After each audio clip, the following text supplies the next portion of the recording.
ahlan bikum fanweeru banque ak benn lañu caxat-caxatee ci fitna ñaxtu yi xamoon fan yi Sénégal allah le quotidien yéene kaay ne faa leen di wax bilan xayma yàqute yi xamoon ci réew mi bi nga xamante ne patronat bi ñoo ko def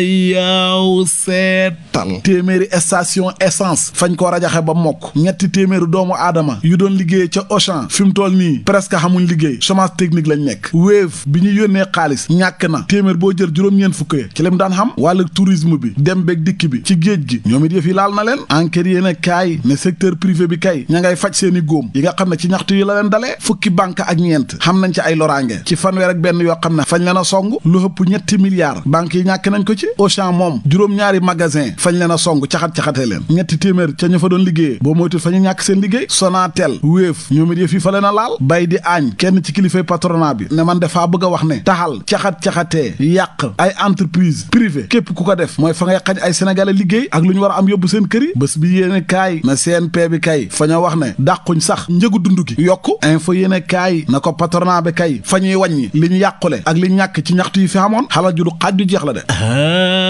yaw seetal bay di aañ fa wax ne xam na loo xam ne xel fa ko nangu te fa ñaaw te warta xam te mooy songu ay entreprise privée bi xalalu jàmbur di ko yàqate toj sàcc caxat-caxatee taxal te gis ngeen lii lim nar a juróol Sénégal mooy crise goo xam ne moo nar a gën a garaaw sax crise corona bi donte ñoom patronat ba ña ngay wax pexe yi ñu war a jaar ngir génn ci crise ci wàllu koom gi Le Soleil yéen a kaay na leen banque mondiale moom def na loo xam ne fa ñuy génne ci crise gi ngeen di wax noonu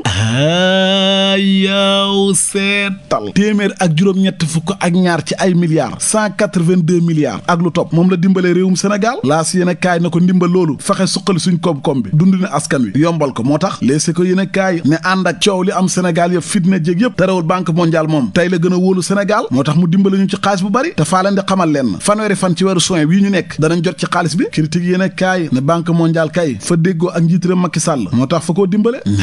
leer laneen lu leer ba yegg ca naññi ja mooy ne procureur de la république fa bind ab bataaxal di xam ne na fa ñu hubbi enquête ci li xamoon ci réew mi fitna ji ak ñi ngi ci teg loxo ba tax si du quotidien ne yëf yi kon jeex a gudde ndax waa Amnesty International ñoom it fa ñoo sàkku ci procureur bi ñu gaawal te xamal enquête bu jaar yoon mbootaay xeet yi waa ONU bànqaas ba yor xaq ak yelleefu doomu aadama ñoom it tamit fa ñoo sàkku ci ab enquête ñu xamal ko ci ñi ñu faat ci réew mi enquête boo xam ne nag xamut parparloo léppay jaar yoon ña koy defit moom seen bopp Vox Populi ne mbootaay xeet yi kay sàkku nañ enquête ci état bu Sénégal ñu leeral ñu fi rey regard yéene kaay ne mbootaay xeet yi kay fa ñoo sëkkatal nguuru njiitëram Macky Sall Vox Populi ne Antoine Diome jëriñ ji dénk wàllu biir réew mi moom it fa wax ne fa ñuy xamal enquête ci nervi yi nga xam ne mooy coow ci dëkk bi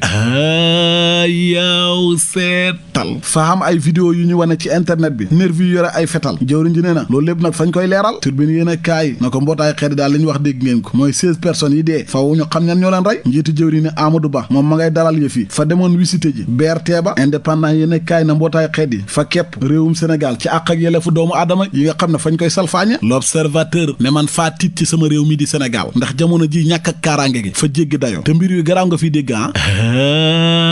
yaw seetal fa xam benn terroriste boo xam ne fañ ko teg loxo fii Sénégal xamit ñoo xam ne fa ñuy financé xaalis bu bàyyi ko bitim réew ak force occulte yi menace dëgg moo xam ci réew mi fukki soxna ak juróom-ñeent teg nañ leen loxo ci ñaxtu yi fi xamoon ak woote fitna gi ci réew mi Direct News ne jëwriñ ji di Victorine Ndeye moom it wax na la ko naqari ci ñaxtu yi fi xamoon ak ñi fi faat ak kaddu yi nga xam ne fay bodde ko wante ci biiru xeet yi nga xam ne xam nañu ko fi doon xamal loolu yëpp fa koy ñaawlu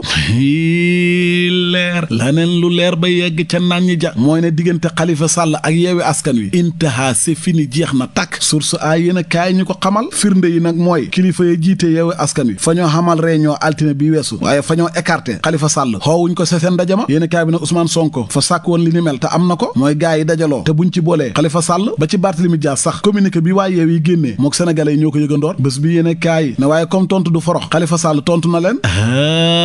yaw seetal fa xamal waa yeewi askan wi na leen loolu ngeen def du dëgg du yoon communiqué bu ngeen génnee te ñëpp d'accorduñ ci te yéen waa yeew yi li ngeen bëgg mooy yeewi askan wi ñu am benn xalaat rek ku wax wala lu def lu leen neexu rek ngeen na déedéet pensée unique du fi am de lii yéene kaay ne diggante yeewi ak taxaw fi mu toll nii waxtaanu ñu tëx la de xamul déggante Vox Populi na Khalifa kay tontu na yeewi tontu yi sax sàpp les si ko yéene kaay ne dialogue boobu nga xam ne nag moo féewale diggante yeewi ak Khalifa ma fa dem ta d'accorduñ ci professeur Serigne Diop moom lañ tànnoon ngir mu jiite commission politique ba waaye fa bañ de nee na deew ma jiiteew ma la tax mu bañ nag nee na mbiru boppam la du ko wax la mu ñu wax nag moom Vox Populi mooy ñaari député yu pire ya ñu tegoon loxo génn nañ kaso ginnaaw buñ tëddee daan nañ leen tegoon tegoon muy juróom benn weer ya ci fàttali ñaari député yooyu fa ñoo dóoroon député ba ñuy wax Amin Njaay ñibi ca assemblée nationale keneen ku ñu teg loxo Bassirou Diomaye Faye ak Waly Diouf Bodian moo tax syndicat impôt et domaine fañ doon liggéeyee fa ñoo fas yéene amal ñaxtu geraw total 15 ak le 16 juin bii ñu nekk l'évidence yéene kaay ñu ko xamal Dakar Express di ñu xamal ne Cheikh Oumar Anne fa dajee ak waa SAEMS CUSEMS lépp ngir ñu waxtaan bañ a xamal geraw jeexal atam njàng mi ci jàmm ak salaam Tribune yéene kaay moom di ñu xamal ne Bougane Gueye Dany fa dem seeti waa Walfadjri ñaawlu li ñu coupé tëj seen télé ba fa wax ne du dëgg du yoon jaay doole la ba tax fa yëkkati benn million jëndee ko benn journal Walfadjri ngir jàppale leen ñu ne déetewaay mu yëkkatiwaat benn million ak ñaar fukki junne yoo xam ne waa gëm sa bopp ñoo ko dimbalee Walfadjri muy ñaari million ak lu topp 24 heures yéene kaay ne Walfadjri nag porté nañ plainte état bu Sénégal ndax seen télé boobu ñu coupé nee nañ teguñ ko ci yoon Libération ne xaalisu Walfadjri bi waaw yëf yi nee nañ fii ba benn fan ci weeru juillet seen compte bi dootu doxati nee nañ nag nguur gi moo leen ko sant ñu jëfee ko La Dépêche yéene kaay ne kuréelu taskatu xibaar yi kap fa ñoo ñaawlu la ñu def Walfadjri ba tey fa ñoo ñaawlu ñàkk liberté bi yenn journaliste yi nekkee ba tax fa ñoo xalaat ne fa ñoo war a xamal bés boo xamante ne benn journaliste rajo ak télé kenn du joxe xibaar